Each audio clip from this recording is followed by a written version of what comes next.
Hey guys, welcome back my YouTube channel. दोस्तों, बहुत ही बड़ी खुशखबरी निकल के आ रही है भोपाल जोन से, जहां एलडीसी के तहत आपकी वैकेंसी पब्लिश की गई है गुड्स ट्रेन मैनेजर की। और मैं इसके साथ आपको बताऊंगा कि आखिर एनटीपीसी में ट्रेन मैनेजर की वैकेंसी इतनी कम क्यों आती है, और आपको ग्रुप डी में सबसे अच्छा पोस्ट पॉइंट्समैन को क्यों बोला जाता है, और बोलचाल के भाषा में पॉइंट्समैन को ग्रुप डी का राजा क्यों बोला जाता है। इस टॉपिक पे भी हम लोग बात करेंगे।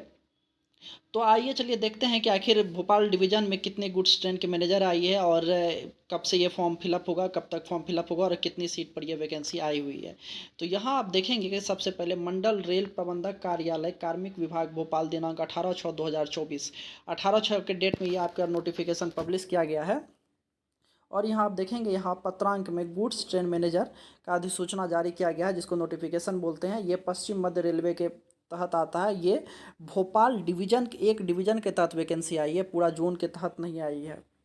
ये बात आप लोग ध्यान रखेंगे। और यहाँ आप देखेंगे विषय में आप यहाँ देखेंगे परिचालन विभागीय कोटे 60% के अंतर्गत goods train manager PC level 7 और लेवल 5 के रिक्त पद चयन द्वारा भरे जाने के संबंध में। ये जो पीसी है, ये पे कमीशन है आपका 7, जो कि अभी आपको पता है कि 7वां पे कमीशन चल रहा है। और ये गुड्स ट्रेन मैनेजर का जो लेवल होता है वो लेवल 5 होता है। जैसा पता है कि आपको रेलवे में लेवल बटा हुआ है, लेवल 1 2 3 4 5 6 7 8 ऐसे। तो ये लेवल 5 का जॉब है। और लेवल 5 का जो आपका बेसिक होता है वो 29,500 होता है। 29,500 के अलावा आपको इस पर डीए मिलेगा, टीए मिलेगा जिसको ट्रांसपोर्ट अलाउंस बोलते हैं, और एक आपको टीए मिलेगा जिसको ट्रैवलिंग अलाउंस बोलते हैं। ये नाइट ड्यूटी मिलता है, एनएच मिलता है, सब चीज़ मिला के आपको दिया जाता है, जिसमें कि बहुत अच्छी खासी सैलरी बन जाती है गुड्स ट्रेन मैनेजर की। अब मैं आपको बताना चाहूँगा कि आखिर एनटीपीसी के तहत वैकेंसी इतनी कम क्यों होती है। आप इस नोटिफिकेशन को अगर आप ध्यान से पढ़ेंगे, यहाँ देखेंगे आप परिचालन विभाग में विभागीय कोटे के 60% के अंतर्गत अगर 60% वैकेंसी आपको डिपार्टमेंटल फुल फिल कर ली जाती है, तो आप सोचिए कि ओपन कैटेगरी से आपको कितनी वैकेंसी देखने को मिलेगी। अगर मैं मान लेता हूँ कि भोपाल डिवीज़न के तहत 100 वैकेंसी है, उसमें से 60% को डिपार्टमेंटल कोटे के तहत भर लिया जाता है, तो फिर ओपन कैटेगरी में कितनी वैकेंसी बच जाती है। ओपन कैटेगरी में 40 वैकेंसी बच जाती है। ये 40 वैकेंसी में भी आपका जीडीसी के तहत कुछ वैकेंसी को फुलफिल कर लिया जाता है, और उसके बाद भी जो वैकेंसी बचता है वो ओपन कैटेगरी से नहीं निकाला जाता। जितना 60% में आपको दिख रहा है, उतना उसका 40% वैकेंसी आपको ओपन कैटेगरी से देखने को नहीं मिलता है। और आपका एलडीसी जो है वो अगर 1 से 2 साल में आपका वैकेंसी निश्चित देखने को मिलता ही मिलता है, लेकिन आप वो ओपन कैटेगरी में देख ले, 2019 में वैकेंसी आया हुआ है, अभी तक 2024 की वैकेंसी पब्लिश नहीं की गई है। जैसा कि अब 5 साल हो गया, अभी तक वैकेंसी नहीं देखा गया है। तो यही रीज़न है कि आपको ओपन कैटेगरी में इतनी कम वैकेंसी देखने को मिलती है, चाहे वो स्टेशन मास्टर हो या गुड्स ट्रेन मैनेजर हो। इन दोनों वैकेंसी को एलडीसी के तहत बहुत ज़्यादा फुलफिल किया जाता है, जैसा कि मैं अपने पिछले 1 साल से देख रहा हूँ, ये कंटिन्यू देख रहा हूँ। यही रीज़न है कि आपको इसमें कम वैकेंसी देखने को मिलता है एनटीपीसी में। अब हम बात करते हैं कि आखिर पॉइंट्समैन को ग्रुप डी का राजा क्यों बोला जाता है, और पॉइंट्समैन के जॉब को सबसे अच्छा जॉब क्यों माना जाता है, जबकि पॉइंट्समैन 12 घंटे काम करते हैं, और उस 8 घंटे सारे डिपार्टमेंट वाले काम करते हैं, पॉइंट्समैन सिर्फ 12 घंटे काम करते हैं, फिर भी पॉइंट्समैन को अच्छा जॉब माना जाता है। उसका रीज़न मैं आपको आगे दिखाता हूँ। यहाँ आप देखेंगे आपका जो टोटल सीट है, यहाँ देखिए आप टोटल सीट आपका 276 है, जिसमें कि अनारक्षित जनरल से आपका 222 सीट है, और अनुसूचित जाति से आपका 34 सीट है, और अनुसूचित जनजाति से आपका 20 सीट है। टोटल से आपका 276 सीट है, जो कि लेवल 5 का जॉब है। उसके बाद आप यहाँ देखेंगे कि आपका जो कोटा बटा हुआ है, इसमें कौन कौन फॉर्म फिलअप कर सकता है। तो यहाँ आप देखिए, ये आपका टीएनसी होता है, जो लेवल 2 और 4 दोनों में होता है, जो इसमें 15% पे फॉर्म फिलअप कर सकता है। 15% रिजर्वेशन है टीएनसी के लिए, जो कि रेलवे में अब नाम मात्र का ही बचा हुआ है। इनकी बहुत कम वैकेंसी आती है टीएनसी की, लेकिन आती है। अगर ये थोड़ा बहुत भी मेहनत कर लेते हैं तो यहाँ आसानी से इनको जॉब मिल सकता है। उसके आप देखेंगे ये संटिंग मास्टर है या संटिंग जमादार है, जो लेवल 4 होता है। ये जो संटिंग मास्टर है, ये सिर्फ और सिर्फ पॉइंट्समैन ही बनते हैं। पॉइंट्समैन की जब आपकी वैकेंसी की जाती है तो वो लेवल 1 पे होती है, और 2 से 3 साल में आपका वो ऑटोमेटिक लेवल 2 में चला जाता है। लेवल 2 में जाने के बाद आपका एक डिपार्टमेंटल एग्जाम होता है, जो सिर्फ और सिर्फ पॉइंट्समैन ही दे सकते हैं। वहाँ से आप संटिंग मास्टर बन सकते हैं, जो लेवल 4 में होता है। तो आप इसको आप बोल सकते हैं ये भी पॉइंट्समैन ही होते हैं शंटिंग मास्टर। उसके बाद आप देखेंगे इधर कॉमर्शियल कम टिकट क्लर्क में आप लेवल 2 और 3 होता है, जिसके तहत कि उनके लिए 50% रिजर्वेशन दिया गया है कि 50% सीट पे वो फाइट करेंगे।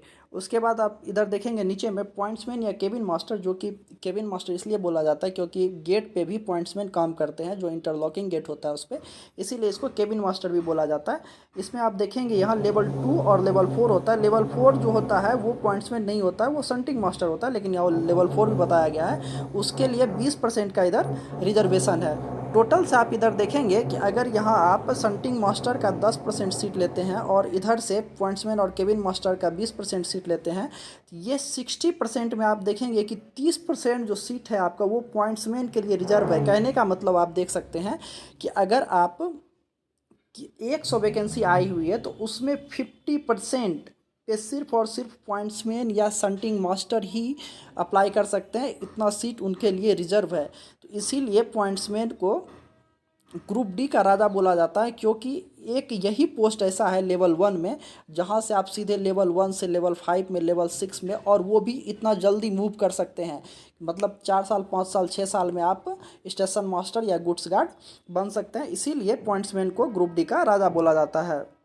उसके बाद आप नीचे आएंगे तो यहाँ देखेंगे कि गुड्स ट्रेन मैनेजर की 222 वैकेंसी है, अनुसूचित जाति का 34, अनुसूचित जनजाति का 20, और टोटल से 276 पोस्ट है। एलडीसी में एलडीसी के तहत आपका ओबीसी के लिए कोई सीट रिजर्व नहीं है। उसके बाद आप इधर देखेंगे कि आपका ये जारी होने का जो तिथि है वो 18/6 को है, 18 जून को आपका ये पब्लिश कर दिया गया है। और जो अंतिम तिथि है ये 8 जुलाई है आपका फॉर्म भरने का। ये विभाग ये है, ऑफिस का काम है, ये हम लोगों का नहीं है। परीक्षा की संभावित तिथि जो है वो अभी सूचना नहीं जारी किया गया है, वो बाद में जारी किया गया है, कर दिया जाएगा। और उसके बाद जो इसमें आप फॉर्म फिल कर सकते हैं, कौन फॉर्म फिल कर सकता है ये देखते हैं। उपरोक्त श्रेणियों में दिनांक 18/6/2024 को 3 वर्ष की नियमित सेवा ग्रेड पे 1900, 2000 और 2400, जैसा कि मैं आपको अभी तुरंत बताया हूँ कि पॉइंट्समैन का 2 साल से 3 साल के अंदर में उनका लेवल 2 हो जाता है ऑटोमेटिक से। और लेवल 2 आपको पता है कि उनका बेसिक 1900 होता है, वही इस फॉर्म को फिल कर सकते हैं। कहने का मतलब अगर आप पॉइंट्समैन पोस्ट ज्वाइन करते हैं तो आप इस वैकेंसी को भरने के लिए आपको 5 से 6 साल का वेट करना पड़ेगा, क्योंकि आपका 2 से 3 साल में लेवल 2 होगा जो कि 1900 ग्रेड पे होगा। उसके बाद आपको 3 वर्ष की नियमित सेवा करनी होगी, उसके बाद आप ये फॉर्म भर सकते हैं। 5 से 6 साल के बाद आप ये फॉर्म भर सकते हैं। इधर आपका सारा डिटेल दिया गया है कि SC ST के लिए जो है ये चयन पूर्व प्रशिक्षण जो है, SC ST के लिए 3 से 4 सप्ताह का चयन पूर्व प्रशिक्षण दिया जाता है। उनको एक कोर्स कराया जाता है कि मतलब एक तरह से समझिए उनको बताया जाता है कि किस टाइप का क्वेश्चन आएगा, फिर से उनको पढ़ाया जाता है, उसके लिए तैयार किया जाता है। और ये 1 महीने का निःशुल्क क्लासेस चलता है उनके लिए, सिर्फ SC और ST के लिए, इसमें UR के लिए कोई क्लासेस नहीं चलती। और इनको जो चयन प्रक्रिया वो CBT के माध्यम से होगा, यहाँ आप देख सकते हैं CBT के माध्यम से होगा। और इसका जो आपका है मार्क्स जो है ये बताया गया है कि कैसे आपका सिलेक्शन होगा, ये सारा डिटेल यहाँ दिया गया है। और उसके बाद आप देखेंगे इधर 100% वस्तुनिष्ठ प्रश्न पूछे जाएंगे, जिसमें नेगेटिव 1/3 है, ये सब सारा चीज़ दिया गया है। और इसमें जो आपका है चिकित्सा जो है वो A2 होना चाहिए, यहाँ दिया गया A1 नहीं है, A1 गुड्स ये ALP के लिए होता है। और ये नोटिफिकेशन डाउनलोड करके आप पढ़ सकते हैं अगर आप भोपाल डिवीज़न से बिलोंग्स करते हैं तो। और पर्सनली मैं इस वीडियो के माध्यम से बताना चाह रहा था कि आखिर NTPC में इतनी कम वैकेंसी क्यों आती है ट्रेन मैनेजर और स्टेशन मास्टर की, और पॉइंट्समैन को ग्रुप डी का राजा क्यों बोला जाता है। तो ये बात आपका क्लियर हो गया। फिलहाल इस वीडियो में इतना ही, मिलते हैं नेक्स्ट वीडियो में, तब तक के लिए धन्यवाद।